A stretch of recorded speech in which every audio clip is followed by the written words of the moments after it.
जिसे हम अर्थ कहते हैं, जिसे हम संपत्ति कहते हैं। कुछ चल संपत्ति होती है, कुछ अचल संपत्ति होती है। संपूर्ण संपत्ति को हम अर्थ कहते हैं। अर्थ इसलिए प्रिय लगता है क्योंकि उससे हमारी मनचाही अनुकूलता प्राप्त होती है। कुछ अर्थ होता है जिससे अहम पोषित होता है, तो अहम जनित अनुकूलता, इतनी प्रॉपर्टी है हमारे पास, इतनी गाड़ियां, इतना मकान, इतना दुकान। कुछ अर्थ होता है जिससे हम नवीन भोग सामग्री खरीदते हैं। भोग सामग्री मिलती है, हमारे अहम का पोषण होता है, इसलिए वो अर्थ प्रिय है। नहीं, राजकीय विधान से उसका महत्व खत्म हो जाए तो वो सब नालियों में मारा घूमा। जब महत्व खत्म हो गया तो ऐसे मरा, बिल्कुल बेकार हो गया। अब भोग सामग्री की प्रियता के कारण अर्थ प्रिय है और शरीर अहम के कारण भोग सामग्री प्रिय है। शरीर अहम, मैं मनुष्य हूं, मैं पुरुष हूं, मैं स्त्री हूं, बस इसी के कारण 5 ज्ञानेंद्रियों द्वारा भोगा जाने वाला शब्द, स्पर्श, रूप, रस, गंध, यही खरीदेंगे रुपया से। यही तो खरीदेंगे, या तो कुछ सुनने की चीज, या चखने की चीज, बोलने की चीज, देखने की चीज, सूंघने की चीज, छूने की चीज, यही तो खरीदेंगे। अर्थ का महत्व है भोग वस्तु, जो नाना प्रकार की सामग्री, उनको भोगने की हमें सुविधा मिलती है अर्थ के कारण, इसलिए अर्थ प्रिय है। भोग सामग्री इसलिए प्रिय है कि शरीर प्रिय है, शरीर में अहम बुद्धि। शरीर इसलिए प्रिय है कि अज्ञान है। अगर अज्ञान की निवृत्ति हो जाए तो अर्थ कैसा रहेगा? आप विचार कर लो, अर्थ कैसा रहेगा आपकी दृष्टि में? समलोष्टास्म कांचना, पत्थर का टुकड़ा, माटी का टुकड़ा, डेला और सोने का डेला आपकी दृष्टि में बराबर हो जाएगा। ये बात समझाने के लिए शास्त्रवेत्ता महापुरुष वर्णन करते हैं कि जैसे कोई बहुत सुंदर गोरा चिकना एकदम, लेकिन थोड़ा कोढ़ हो जाए तो सबकी घृणा का पात्र हो जाएगा। भाई सब सुंदर है लेकिन कोढ़ी है, निकृष्ट। ऐसे ही कोई कितना सुंदर हो, बढ़िया साधक हो, बढ़िया सब हो, अगर उसके अंदर अर्थ का लोभ जागृत हो गया है तो मानो सुंदर रूप में कोढ़ हो गया है। वर्णन करते हैं इसमें, यशो यशस्विनाम शुद्धाम श्लाघ्याये गुणिनाम गुणाः लोभः स्वल्पोऽपि तान् हन्ति स्वित्रो रूपमिवेप्सितम्। जैसे सर्वांग सुंदर को कोढ़ हो जाए तो उसका रूप बिगड़ जाता है, वैसे थोड़ा सा भी लोभ, चाहे कोई कितना यशस्वी हो, उसके यश को नष्ट कर देता है। धन का लोभ। देखो, धन कमाने में, कमा लेने पर उसको बढ़ाने में, उसकी रक्षा में, उसकी खर्चा में बड़ा क्लेश, बड़ी चिंता। ये सुख कहां दे रहा है? अज्ञान के कारण उसको सुख माना जा रहा है। बोले ये बात तो संतों में भी देखते हैं, उनके पास भी तो धन है, उनके पास भी तो संपत्ति है। एक बार परशुराम देवाचार्य जी अपने आश्रम के मेन उसमें लिखाए हुए थे, माया सगी न तन सगा, सगा नए संसार।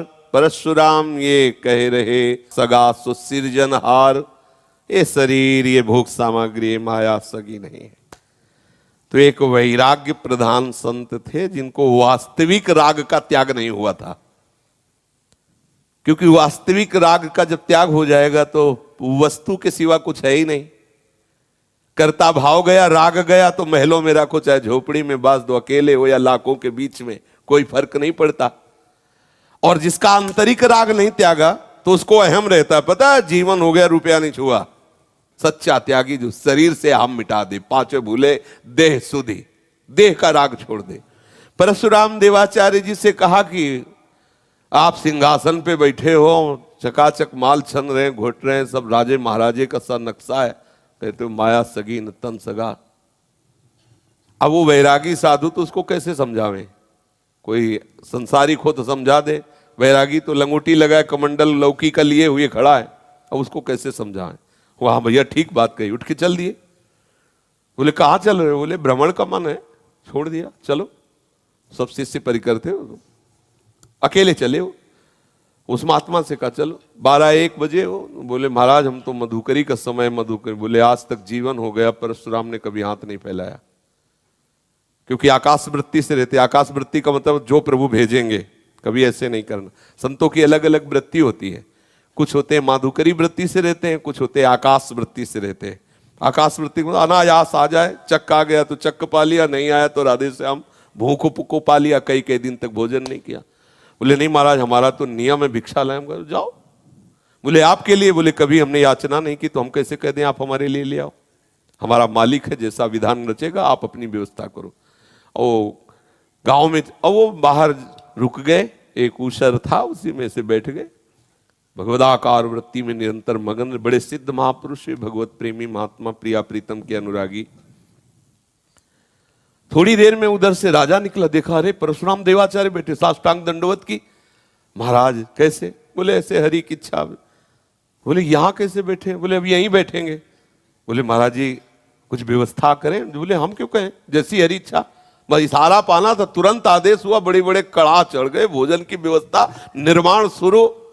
और वो 2-3 घंटे में मधुकरी मांग के पाके जब लौट के आए तो देखा वहां सब तंबू लगे हुए हैं, व्यवस्थाएं शुरू। तो उनका महाराज ये क्या? बोले अब यहाँ महल बनेगा, यहाँ सब भंडारे होंगे, सब होंगे। तो उनको समझाया कि देख तू अपने उदर पोषण के लिए माधुकरी मांगने गया, और ये हरि की इच्छा से हो रहा है। जहां बैठो वहीं वैभव चरण चूमेगा, क्योंकि हरि आसक्त है। जो हरि आसक्त है तो मां लक्ष्मी छोड़ कैसे सकती है उसकी सेवा? वो मां की तरह दुलार करती है। तो जो भक्त भगवत चरणारविंद में आसक्त चित्त हैं, समझ रहे, जिन्होंने शरीर का राग त्याग कर दिया, अपने अहम का पद त्याग कर दिया, वो विश्व सम्राट पद में भी बैठे हो तो वो महात्यागी हैं। और शरीर का राग लिए हुए आप बिल्कुल दिगंबर हैं तो भी कोई खास बात नहीं है। संपूर्ण अहम की वृत्ति भगवान में अर्पित हो गई। जो भगवान नाम के चिदानंद रस में डूबे हुए हैं, वो यहां वर्णन करते हैं कि जो धन का लोभ रखता है, चाहे जितना बड़ा यशस्वी हो, धन का लोभ रखता है तो वो इन दोषों से युक्त हो जाता है। बोले पहली बात तो उसको बढ़ाने की चिंता कैसे करें, कौन सा चाल चलें जिससे रुपया आवे। ये रुपया कमाने की चाल, जैसे भक्तों को सूझती रहती युक्तियां, कौन सी चाल चले जिससे जीवन मुक्त हो जाए, जिससे विकार रहित हो जाए, जिससे भगवदानंद को प्राप्त हो जाए। ऐसे लोभी पुरुष को रहता कौन सी चाल चले, कौन सा नाटक करे जिससे रुपया आ जाए, कौन सी बात, कौन सा व्यापार, कौन सी ऐसी सिद्धि प्रकट करे जिससे रुपया बरस ले। क्योंकि महत्व बुद्धि भोगों में शरीराभिमानी, इसलिए रुपये में महत्व है। बोले धन कमाने में, कमा लेने पर उसको बढ़ाने में, रखने में, खर्चा करने में, नाश में, उपभोग में, जहां देखो वह चिंता ही चिंता, भय ही भय, श्रम ही श्रम है। जो इस धन की चक्कर में पड़ जाता है उसके हृदय में दोष पैदा हो जाते हैं। 15 दोष। चोरी, छुपाव करना, चालबाजी, हड़पना, परस्वत्व का अपहरण करना, कई तरह से चोरी होती है। बोले चोरी, स्तेयम, हिंसा, अनृतम, दंभा, कामः, क्रोधा, स्मयो, मदः, भेदो, वैरम, अविश्वासा, संस्पर्धा, व्यसनानि च। चोरी और हिंसा, ठीक है 50 लाख का काम बन रहा है, 10 लाख देखो उड़वा दो उसको, कोई जानेगा नहीं। मतलब उसके लिए धन प्रधान है, किसी की भी हिंसा कराने में वो डरेगा नहीं। झूठ बोलना, अब जैसे भी बने परिवार चलाना है या जो भी, जैसे वो बेईमानी प्रधान वृत्ति हो जाती, जहां धन कमाने की बात हो जाती है। दंभ करना, दिखावा करना, नाटक करना, क्योंकि हमें धन चाहिए। फिर काम प्रकट होता है उसके हृदय में, ये दोष होते हैं। क्रोध, गर्व, अहंकार, भेद बुद्धि, वैर, अविश्वास, स्पर्धा, लंपटता, जुआ, शराब, ये दोष प्रकट हो जाते हैं जो केवल धन की तरफ वृत्ति रखता है। इसलिए कल्याणकामी पुरुष को चाहिए कि स्वार्थ एवं परमार्थ के विरोधी इस अर्थ नामधारी अनर्थ से सदैव दूर रहे। इसकी आसक्ति, इसके लाभ की वृत्ति हृदय में ना जाए कि धन लाभ है। भगवद आश्रित हो, विश्वंभर सबका भरण पोषण करता है, आप प्रभु के आश्रित हो, वो आपका भरण पोषण करेंगे। और प्रभु अनंत माताओं जैसा वात्सल्य करते हैं अपने जनों पर, तो जब कोई भगवत शरणागत होकर भगवत, तो फिर भगवत विधान उस पर लागू होता है। प्रभु उसको कैसे चला रहे। एक होता है धन के लोभ में भटकता है, और एक होता है भगवत आसक्ति से मगन है, समस्त सिद्धियां समस्त संपत्तियां उसके चरण चूमती है।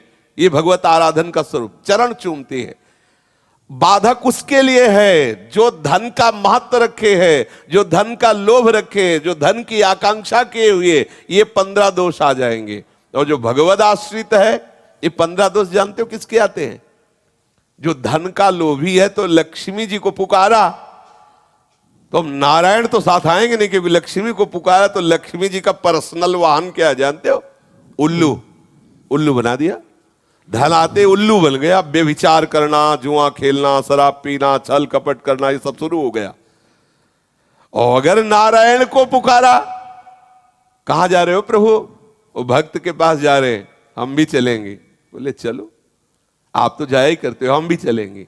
तो जानते हो किस पे बैठ के आए? गरुण पे। गरुण महाज्ञानी गुणराज। अब ज्ञान विज्ञान से संपन्न है और लक्ष्मी और नारायण दोनों खेल रहे, कोई परेशानी नहीं। तुम्हें लगेगा कि ये भी तो खूब वैभव है, विषयों में खेल रहा है, विषयों में नहीं खेल रहा।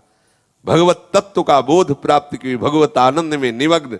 ये माया, ये प्रकृति अब उसके लिए बंधन नहीं है, सच्चिदानंद प्रभु का विलास। देखो सम्राट पद पे अम्बरीश जी है, सम्राट पद पे, और दुर्वासा जी बलकल की लंगोटी लगाते हैं। विजय किसकी हुई? अम्बरीश जी की। पूर्ण शरणागत भगवत भक्त, एक अकिंचन विरक्त दूब का रस पीने वाला महात्मा फेल हो गया निष्ठा में। निष्ठा में उनको यही तो लगा कि मैं वलकल की लंगोटी लगाता हूं, दूब का रस पीता हूं, और ये चक्रवर्ती सम्राट रानी और महलों में रहने वाला ये हमारी बराबरी कर सकता है।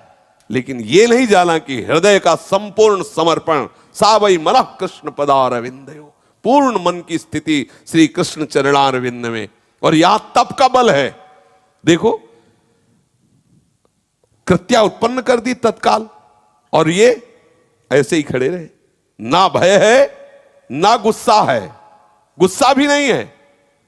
गुस्सा तब आता है जब अपने में कोई बल होता है, निर्बल गुस्सा थोड़ी करता है। उनके बल तो श्री हरि है। हरि को आ गई गुस्सा, और सुदर्शन चक्र भेजा। एक कृत्या क्या, अनंत कृत्या हो तो भी भस्म कर दे, और कर दिया भस्म। और दुर्वासा जी को दौड़ाया, जलाया नहीं, एक ही कदम में नष्ट कर देते। सुदर्शन जी भगवत पार्षद हैं, लेकिन वो भी तो भजन करते, भगवान के भक्त है। दुर्वासा जी भी तो भगवान के भक्त है। दौड़ाया, पूरे त्रिभुवन में दौड़ाया, भागे घूमे, कहीं भी चैन नहीं। फिर आके अम्बरीश जी के चरणों, तो जानते हो अम्बरीश जी चरणामृत लेके ऐसे ही खड़े रहे। यह है भगवत भक्त की दासत्व का। तो जो भगवत चरणारविंद के अनुराग में युक्त है, वो जैसे प्रभु चाहे वैसे उनका भरण पोषण करे। अपनी तरफ से कभी भी धन संपत्ति के लिए लालायित हो करके भगवत भजन छोड़कर ऐसी वृत्ति करने से ये दोष आ जाते हैं, और वो साधक नष्ट हो जाता है, क्योंकि उसका नाम केवल अर्थ है पूर्ण अनर्थ।